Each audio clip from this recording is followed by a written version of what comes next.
ओवैसी ने बायसी में गरजे, कहा सीमांचल के हक की लड़ाई आखिरी सांस तक लड़ूंगा। तेजस्वी, नीतीश और मोदी पर साधा निशाना, बोले सीमांचल की जनता से है तीनों की दुश्मनी। बायसी सिमलबाड़ी, रविवार को ऑल इंडिया मजलिस इत्तेहादुल मुस्लिमीन AIMIM के राष्ट्रीय अध्यक्ष और हैदराबाद के सांसद असदुद्दीन ओवैसी ने बायसी विधानसभा क्षेत्र के सिमलबाड़ी में एक विशाल जनसभा को संबोधित किया। यह सभा जनसैलाब में तब्दील हो गई, जहां उमड़ी भीड़ ने ओवैसी का जोरदार स्वागत किया और पतंग छाप AIMIM का चुनाव चिन्ह के समर्थन में जबरदस्त जोश दिखाया। सीमांचल के हक की लड़ाई और मुख्य आरोप, ओवैसी ने अपने भाषण में दहाड़ते हुए कहा कि सीमांचल की धरती से उठी आवाज अब रुकने वाली नहीं। उन्होंने ऐलान किया कि वो सीमांचल के हक की लड़ाई आखिरी सांस तक लड़ेंगे। सत्ताधारी नेताओं पर तीखा हमला, ओवैसी ने सीधे तौर पर तेजस्वी यादव, नीतीश कुमार और नरेंद्र मोदी पर निशाना साधा। उन्होंने गंभीर आरोप लगाते हुए कहा कि तेजस्वी यादव, नीतीश कुमार और नरेंद्र मोदी तीनों की दुश्मनी किसी व्यक्ति से नहीं बल्कि सीमांचल की जनता से है। सीमांचल को खुश देखने का जुनून, उन्होंने अपनी भावना व्यक्त करते हुए कहा कि मैं मरने से पहले सीमांचल की जनता को खुश देखना चाहता हूं। ये मेरा जुनून है। बिहार की राजनीति पर सवाल और विधायक दल बदल पर बयान, ओवैसी ने बिहार की सत्ता पर काबिज दोनों दलों JDU और RJD पर तीखा हमला बोला। 20 साल की राजनीति का नतीजा, उन्होंने कहा कि पिछले 20 वर्षों से बिहार की राजनीति सिर्फ सत्ता की साझेदारी में उलझी रही है, लेकिन सीमांचल की किस्मत नहीं बदली। बिहार आज भी पिछड़ा। उन्होंने नीतीश कुमार पर आरोप लगाया कि उन्होंने कभी बीजेपी तो कभी RJD के साथ सत्ता चलाई, मगर नतीजा ये कि बिहार आज भी पिछड़ा है। विधायक खरीद फरोख्त पर कटाक्ष, पूर्व विधायक सैयद रुकनुद्दीन अहमद के तेजस्वी के पास जाने पर निशाना साधते हुए ओवैसी ने कहा कि तेजस्वी ने मजलिस के 4 विधायकों को खरीद लिया, लेकिन जनता जानती है कि सच्चाई क्या है। वक्फ बोर्ड और AIMIM का संघर्ष, ओवैसी ने वक्फ बोर्ड कानून को लेकर बीजेपी और नीतीश कुमार पर हमला बोला। जायदाद छीनने का आरोप, उन्होंने कहा कि बीजेपी और नीतीश कुमार ने वक्फ बोर्ड कानून बनाकर हमारी मस्जिद, कब्रिस्तान और धर्मस्थलों को छीनने का काम किया है। उन्होंने स्पष्ट किया कि वक्फ की जायदाद अल्लाह की होती है, किसी सरकार की नहीं। AIMIM का उद्देश्य, ओवैसी ने कहा कि AIMIM गरीबों, किसानों, मजदूरों और नौजवानों की आवाज है। पार्टी न्याय, शिक्षा, रोजगार और समान अवसर के लिए संघर्ष कर रही है। समर्थन की अपील, ओवैसी ने जनसभा में लोगों से अपील की कि जो जनता के बीच रहता है वही उनके दर्द को समझ सकता है, इसलिए लोगों से AIMIM उम्मीदवारों को समर्थन देने की अपील की। उन्होंने विश्वास जताया कि बायसी में फिर से गुलाम सरवर को पतंग छाप से कामयाबी मिलेगी। जनसभा में विधायक प्रत्याशी गुलाम सरवर, अख्तरुल ईमान सहित कई स्थानीय नेता मंच पर मौजूद रहे।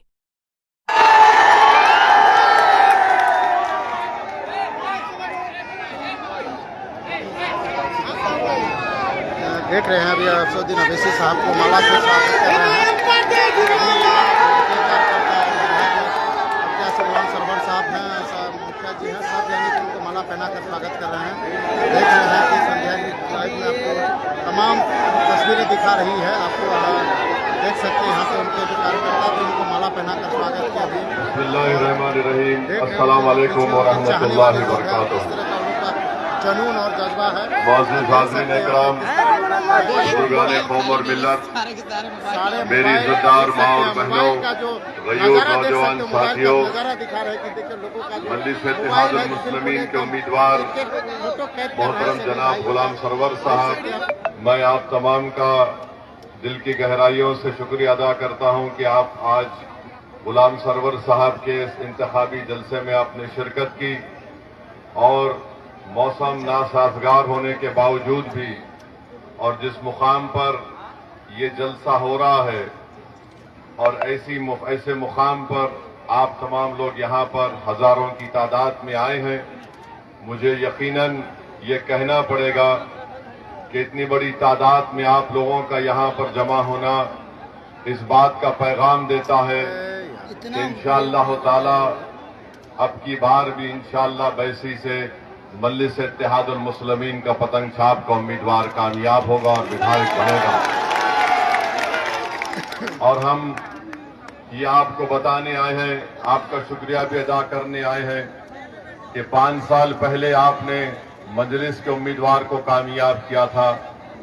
ये बड़े अफसोस की बात है कि तेजस्वी यादव ने मजलिस के 4 विधायक को खरीद लिया, उनको हमसे तोड़ लिया।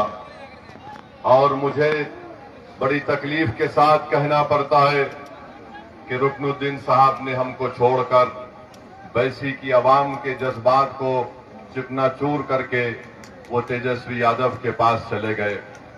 मैं रुकनुद्दीन साहब को कहना चाहूंगा कि मेरा दिल आपके लिए साफ है, मगर बताओ आपको क्या हासिल हुआ।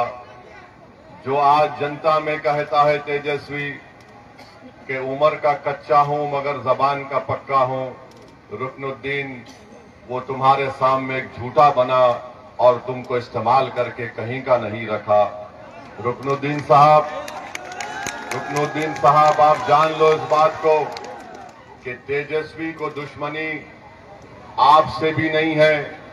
तेजस्वी और मोदी नीतीश कुमार को दुश्मनी सीमांचल की जनता से है, और वो ये नहीं चाहते कि बैसी की आवाम यहां पर अपने वोट से अपने पसंद की एक लीडरशिप और क़यादत को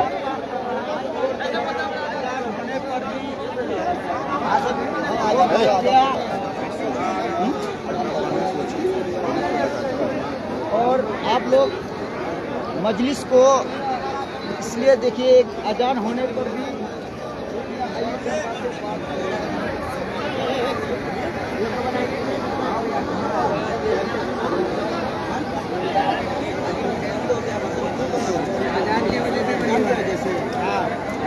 अजान की वजह से बंद हो गया। कौन कर रहे थे?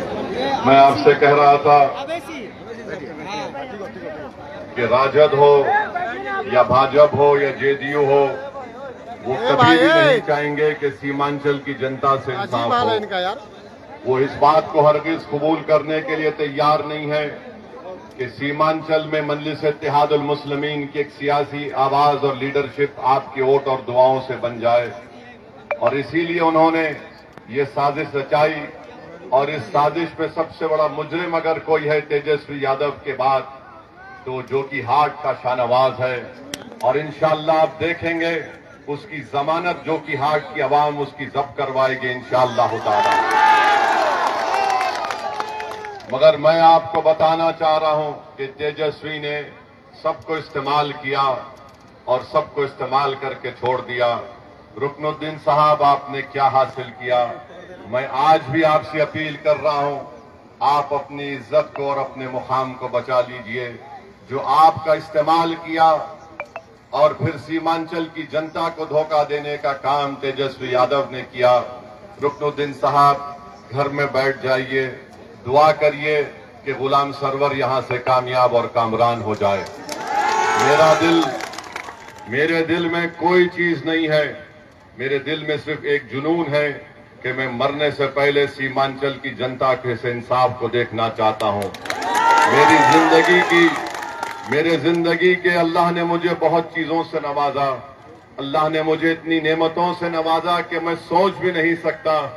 मगर मैं अल्लाह से यही दुआ करता हूं कि परवरदिगार जिंदगी का शमा मेरा बुझने से पहले मेरी इस ख्वाहिश को भी पूरा कर दे कि मैं अपनी जात के लिए नहीं, इस सीमांचल के गरीब और मजलूम अवाम के लिए अल्लाह से दुआ करता हूं कि परवरदिगार यहां पर आपकी एक सियासी लीडरशिप बन जाए जो हमारे मरने के बाद हमारा जिस्म और हमारे जिस्म की हड्डियां इस जमीन में खाक हो जाएंगी, मगर हमको इस बात का इत्मीनान होगा कि हम दुनिया से तो चले गए, हमारी आंख बंद हो गई, मगर हमने इत्तेहाद का एक ऐसा परचम यहां पर कायम किया जो 100-200 साल तक आने वाली दुनिया में आपकी आवाज और आपकी क़यादत करता रहेगा। तो मैं यही बात आपके सामने कहने को आया हूं। और मैं कल कोचा दामन में इज़हार रज़वी साहब के घर जाकर उनसे मिला, उनको गले से लगाया और मैंने कहा, इज़हार रज़वी साहब, तेजस्वी ने तो आपको छोड़ दिया था, मगर मैं आपको छोड़ने वाला नहीं हूं। मैं आपके घर को आया हूं, आपसे मिलने के लिए आया हूं। और मैं उनको गले से लगाया और अपनी दिल की शिकायत उनके सामने किया। तो रुकनुद्दीन साहब, हम आपसे भी कह रहे हैं, सोचो थोड़ी देर के लिए, सोचो थोड़ी देर के लिए ये बैसी की जनता को क्या मिला। 6 बार सुभान साहब यहाँ के विधायक बने, उन्होंने क्या काम करवाया बैसी में, हमको बताओ। लोग ये तमाम राजद, बीजेपी के और हर सियासी पार्टी का नेता बोलता है ओवैसी बाहरिया है। यकीनन मैं बाहरिया हूं, मैं हैदराबाद से आया हूं, मगर मुझे ये तो बताओ कि तुम 6 मर्तबा के विधायक हो, तुमने बैसी में क्या किया? आप तो मंत्री थे ना सुभान साहब, अल्लाह ने आपको राहत पुनर्निवास का मंत्री बनाया था, राहत पुनर्निवास का मंत्री बनाया था। आपने क्या किया बताओ? मोदी और नीतीश कुमार, तुमने बैसी की जनता को धोखा क्यों दिया? आज मैं आपसे पूछना चाह रहा हूं कि एक ताराबारी का ब्रिज का काम 10 साल से चल रहा है, मुकम्मल नहीं हुआ। बताओ मोदी, बताओ नीतीश कुमार, ये तुम्हारी सीमांचल से नफरत की निशानी नहीं तो क्या है?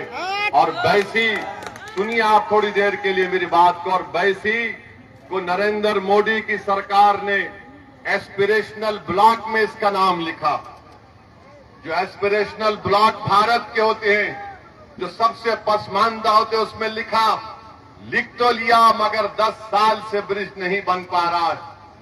अगर यही ब्रिज नीतीश कुमार के नालंदा जिला में शुरू होता और नहीं काम मुकम्मल होता, तो नीतीश कुमार कितने गवर्नमेंट के अहदेदारों को अब तक बरतरफ कर दिए होते।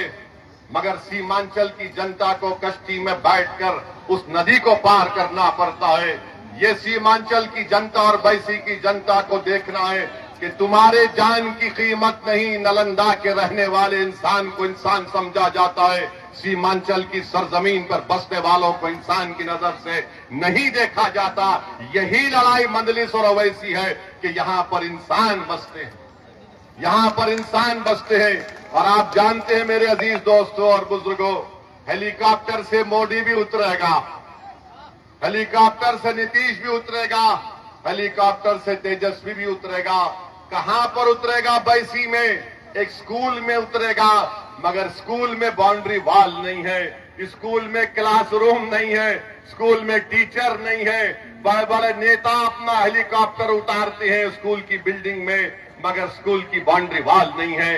ये सीमांचल से तुम्हारी मोहब्बत है भाजपा और नीतीश कुमार और राजद के लोगों, बताओ हमको।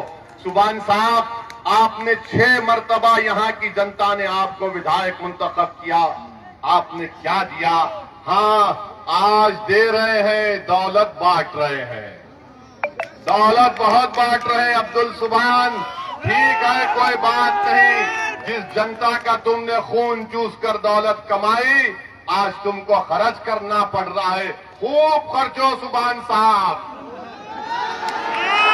जितना आप खर्चा करो सुभान साहब, मगर 11 को अंदर जब पोलिंग बूथ में जाएगा हमारी बेटी, हमारी मां, हमारी बहन, हमारा बुजुर्ग, तो बटन, आज आप दौलत निकालने पे मजबूर हो गए। मैं आपको बता रहा हूं, बैसी ब्लॉक इंशाअल्लाह गुलाम सरवर को कामयाब करिए। ये ताराबारी का ब्रिज का काम शुरू होगा और खत्म भी होगा, और अगर नहीं शुरू होगा तो सुन लो, पटना में बैठने वाले जालिमों, यहां पर चक्का जाम करने के लिए ओवैसी खुद आकर बैठेगा। मेरे अजीज दोस्तों और बुजुर्गों, क्या ये बात सच नहीं है? क्या ये बात सच नहीं है कि बैसी के नौजवान बच्चों को पंजाब और दिल्ली ले जाने के लिए रोड पर बसें खड़ी रहती हैं, रोड पर बसें खड़ी रहती हैं? और कब आती हैं बसें? रमजान की ईद के बाद और बकरीद के बाद।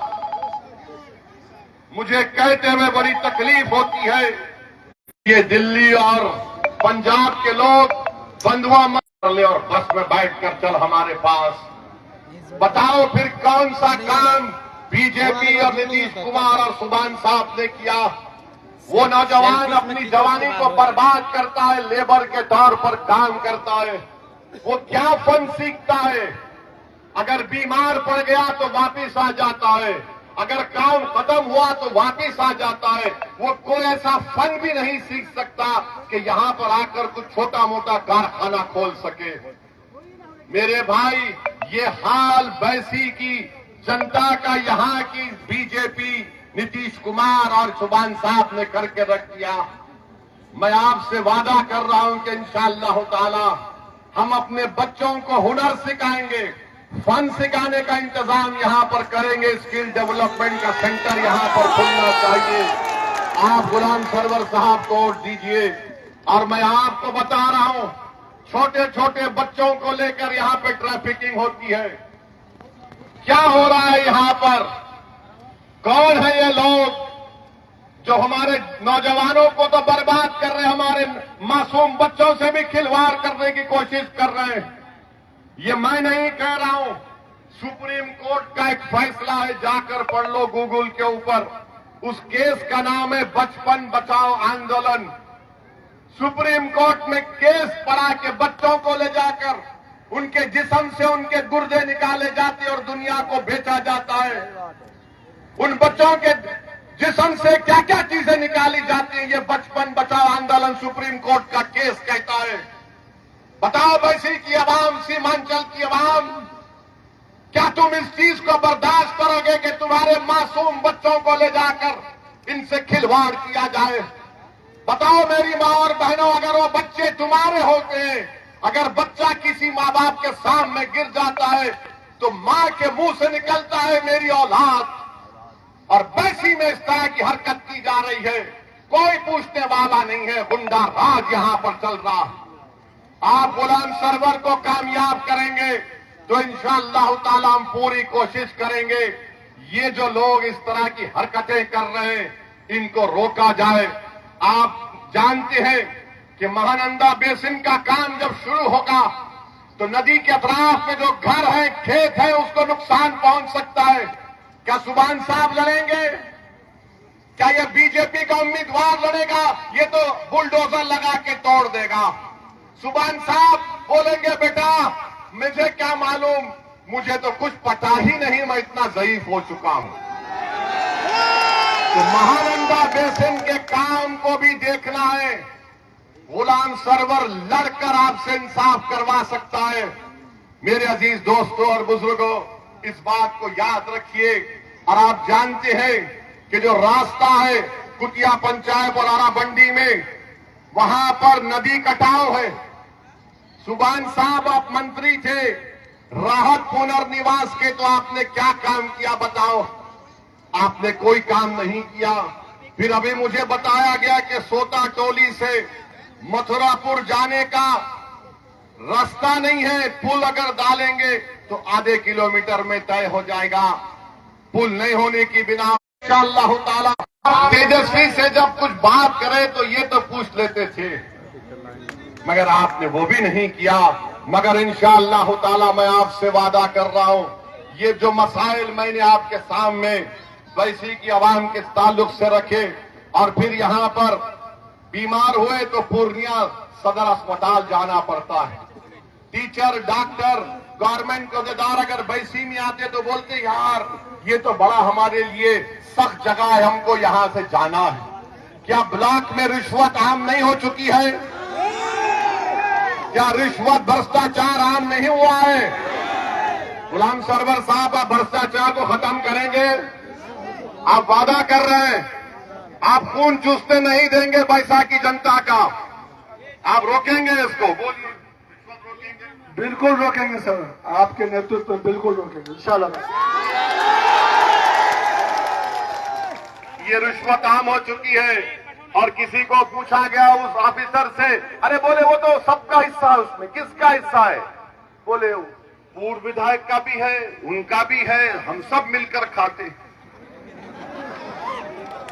हम हैदराबाद में कहावत है कि पूरे चोर मिलकर गांव बांट लिए। मेरे भाई इसका खात्मा करना जरूरी है। और मैं आपको बता रहा हूं फ्लड मैनेजमेंट सिस्टम नहीं है, सैलाब आता है। क्या ये बात सच नहीं है कि बैसी विधानसभा में साल में कम से कम 2 से 3 महीना ये इलाका पानी में डूबा रहता है? बोलिए, हाथ उठाकर बोलिए। जो आपके इलाके को साल में 2-3 महीने पानी में डुबोते देखकर कुछ नहीं करता, तो 11 तारीख के दिन उसको पानी में आपको डुबाना पड़ेगा। बटन चाप पर बटन दबाकर आपको कामयाब करना पड़ेगा। और मैं आपको सीमांचल की हकीकत बता रहा हूं। मैं सीमांचल में गाड़ी में सफर करता हूं और जहां कहीं नमाज का वक्त होता है तो नमाज के लिए अब जाता हूं। मैं नमाज पढ़ के जब निकलता हूं तो 2 चीज देखता हूं। एक हमारी मां और बहनें दूर से खड़े होकर देखती हैं, बच्चा 7 साल का होता पुकार के बोलता पतंग छाप वाला है। हमारे बुजुर्ग से मिलता हूं, मगर एक चीज मेरी आंखें देखने तरस जाती थी कि कहां यहां का नौजवान नजर नहीं आता, नौजवान चला जाता है, कभी पंजाब तो कभी दिल्ली तो कभी बंबई तो कभी हैदराबाद तो कभी अहमदाबाद तो कभी तमिलनाडु।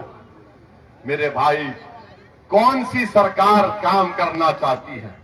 कोई नहीं। बड़े बड़े दावे करेंगे आकर, मोदी जी बताओ सीमांचल को आपने क्या जुल्म किया यहां पर नीतीश कुमार के साथ। और ऊपर से मोदी बोलता है घुसपैठिया सीमांचल में है। क्या घुसपैठिया बैसी में है? बताओ। क्या हम तमाम भारत के नागरिक नहीं है? क्या यहां पर कोई बांग्लादेशी नेपाली है? एक है बांग्लादेशी दिल्ली में, मोदी की मुंह बोली बहन है, जो मोदी को भाई बोल दे, मोदी जी उसको बोलते हैं, सब भूल जाते हैं। मेरे अजीज दोस्तों और बुजुर्गों, मैं आपको एक बात बताना चाह रहा हूं कि यहां पर डिग्री कॉलेज भी नहीं है हमारे बच्चे और बच्चों की तालीम को मुकम्मल करने के लिए। इंशाअल्लाह ताला उस डिग्री कॉलेज के क़याम के लिए हम पूरी कोशिश करेंगे। मेरे अजीज दोस्तों और बुजुर्गों, मैं आपसे अपील करने आया हूं कि नरेंद्र मोदी ने और नीतीश कुमार ने एक ऐसा काला कानून बनाया है जिससे हमारी मस्जिदों को खतरा है, दरगाहों को, खानकाहों को, ईदगाह की जमीन को खतरा है। एक काला कानून बनाया जो भारत के संविधान के खिलाफ है। आपने देखा कि असदुद्दीन ओवैसी ने लोकसभा में, अकेला मैं था, मैंने पूरे दलील के साथ संविधान के दलाइल देकर मैंने 128 पेज की रिपोर्ट दी। उस रिपोर्ट को उसमें शामिल करवाया कि ये तमाम वक्फ का कानून वक्फ को खत्म करके रख देगा। आप जानते हैं वक्फ का मालिक अल्लाह होता है, वक्फ का मालिक अल्लाह होता है, इंसान नहीं होता है। तो मोदी ने ऐसा कानून बनाया कि कल मस्जिदों को खत्म किया जाएगा, छीन लिया जाएगा, दरगाहों को छीन लिया जाएगा।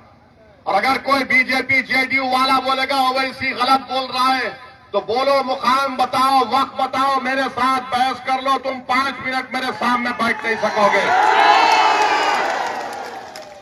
आपको 11 तारीख को इस काले कानून के खिलाफ वोट देना है। आप देंगे ना इंशाअल्लाह ताला। जो कानून वक्फ के खिलाफ, जिसका मालिक अल्लाह है, मोदी कह रहे हैं कि नहीं, मैं ऐसा कानून बना रहा हूं। मेरे अजीज दोस्तों और बुजुर्गों, दूसरी बात हम आपसे कहना चाहते हैं, दूसरी बात आपसे कहना चाहते हैं कि बिहार में यहां पर क्या नाम है बीजेपी के उम्मीदवार का? हाँ, जनाब यादव साहब। अरे यादव साहब बोले हैं भाई, समझा करिए, बात बहुत दूर तक जाएगी। अरे ये तो सीमांचल की सरजमीन है, यहां पर हंसे तो लोग समझ जाते क्या इशारा है। जनाब यादव साहब, ये बताइए कि आप नीतीश कुमार के साथ, मोदी और नीतीश कुमार बैठकर चाय पी रहे हैं, तो फिर 2015 से 2023 तक 26,375 लोगों का बिहार में कत्ल हुआ है, मर्डर हुआ है। 8 साल में यानी हर साल 3,200 के करीब लोग मरते हैं बिहार में। मोदी जी, ये कौन सा प्रदेश आपने कैसा बना दिया यहां पर कि यहां पर हर साल 8 साल में हर साल 3,200 लोग का मर्डर होता है। मोदी जी, और सुनो राजद वाले तेजस्वी, इस बिहार प्रदेश में 2 जंगल राज हुए। एक लालू परिवार जब मुख्यमंत्री थे वो जंगल राज, और दूसरा जंगल राज जो चल रहा है नीतीश कुमार, तेजस्वी और मोदी के साथ।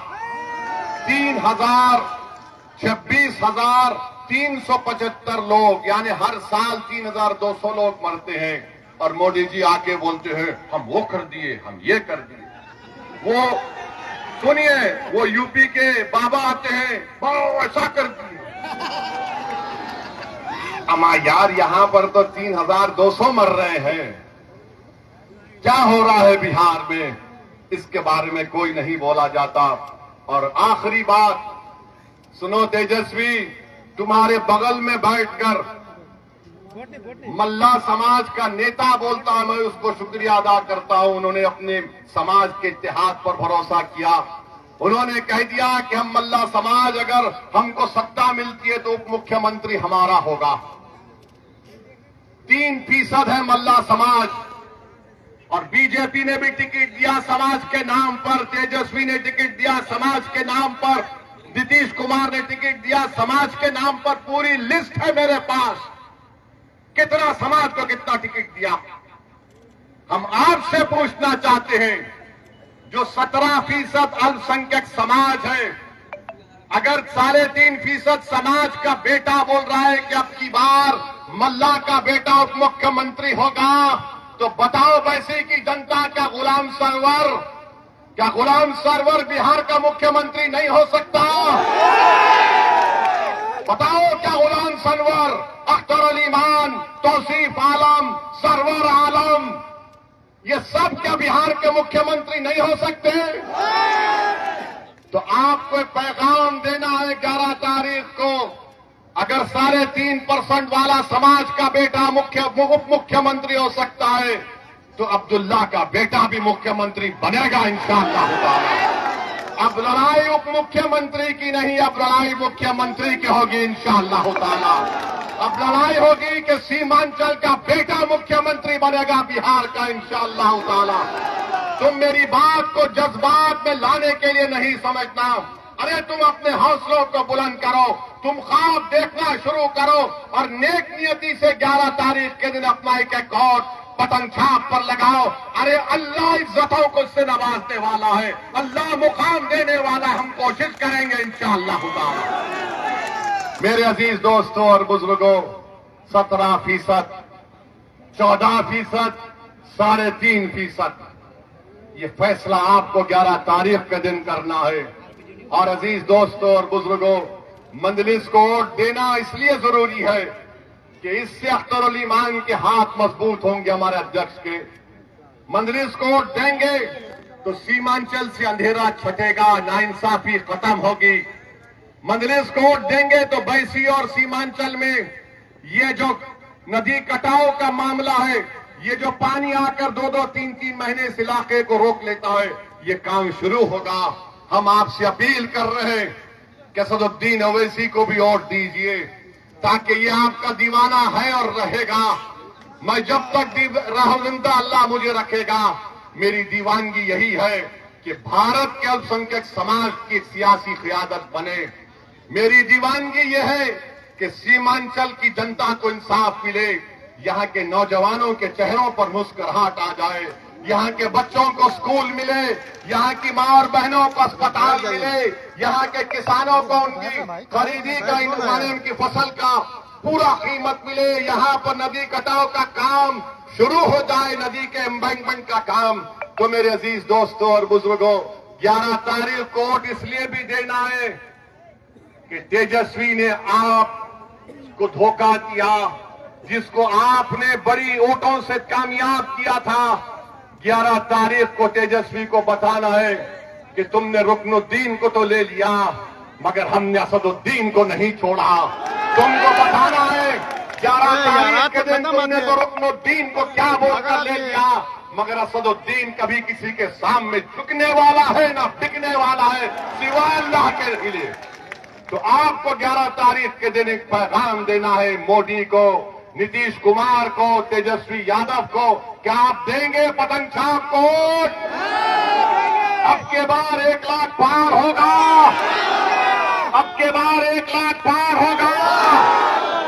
हमारा इतिहाद जिंदाबाद, वैसी की जनता जिंदाबाद। मेरे अजीज दोस्तों और बुजुर्गों, आपका बहुत बहुत शुक्रिया। आज हेलीकॉप्टर नहीं उड़ा तो गाड़ी से तेज चलाकर हम यहां पर आए। यहां से हमको अमूर को जाना है। मेरी आपसे गुजारिश है, क्योंकि पैदल चलकर मुझे गाड़ी तक जाना है, मुझे जल्दी पहुंचाइए, फिर अमूर से कोटा दामन जाना है। इसलिए मैं आपसे माजरत चाहता हूं, थोड़ा जल्दी में हूं। और भी जल्द से होंगे, मैं आऊंगा इंशाअल्लाह ताला। नारे तकबीर। अस्सलाम वालेकुम।